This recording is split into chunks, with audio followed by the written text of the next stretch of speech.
दोस्तों आज हम दो टॉपिक के ऊपर बात करेंगे। पहला टॉपिक है आईडीएसए क्या है और एफडीएसए क्या है, और दूसरा टॉपिक है सेफसॉफ्ट कौन सा एसोसिएशन के अंतर्गत आता है।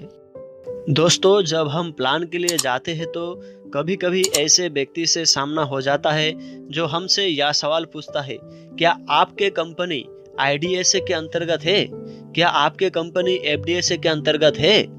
तो ऐसे परिस्थिति में हम अक्सर मौन रह जाते हैं या फिर अपने अपलाइन को कॉल करके पूछते हैं, और ऐसे सवाल कभी कभी मन में नेगेटिव विचार भी लेकर आता है और मन ही मन यह सोचते हैं कि शायद हम गलत कंपनी में तो नहीं चले आए। अगर ऐसे सवालों से आप परेशान हो तो आप बिल्कुल चिंता मुक्त हो जाइए, यह वीडियो आपके लिए ही है।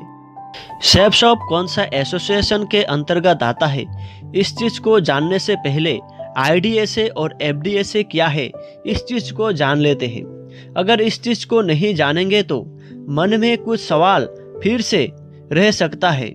आईडीएसए का फुल फॉर्म है इंडियन डायरेक्ट सेलिंग एसोसिएशन और एफडीएसए का फुल फॉर्म है federation of direct selling association.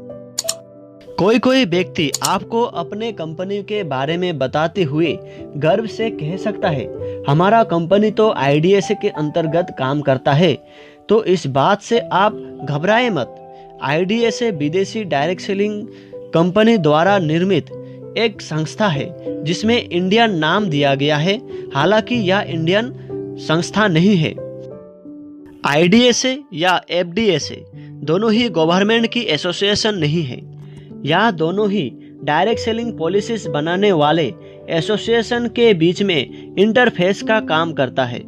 IDSA और एफडीएसए गवर्नमेंट के गाइडलाइन पॉलिसीज के अनुसार डायरेक्ट सेलिंग एसोसिएशन को मिलाकर नेटवर्क मार्केटिंग को आगे बढ़ाने की काम करती है। दोस्तों यह दोनों ही गवर्नमेंट की एसोसिएशन नहीं है। अगर कोई कंपनी आईडीएसए और एफडीएसए के अंतर्गत नहीं आता है तो घबराने वाली कोई बात नहीं है। दोस्तों अभी मैं आपको बताऊंगा कि सेफसॉफ्ट कौन सा एसोसिएशन के अंतर्गत आता है। तो दोस्तों मैं आप सभी को बता दूं, सेफसॉफ्ट ना तो आईडीएसए के अंतर्गत आता है ना ही एफडीएसए के अंतर्गत आता है। सेफसॉफ्ट फिटसी के अंतर्गत आता है।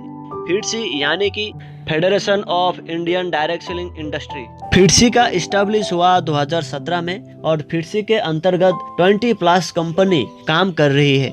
दोस्तों यह जानकारी आपको फायदेमंद लगा हो तो यह जानकारी अपने डाउनलाइन और कॉललाइन के साथ जरूर शेयर करें।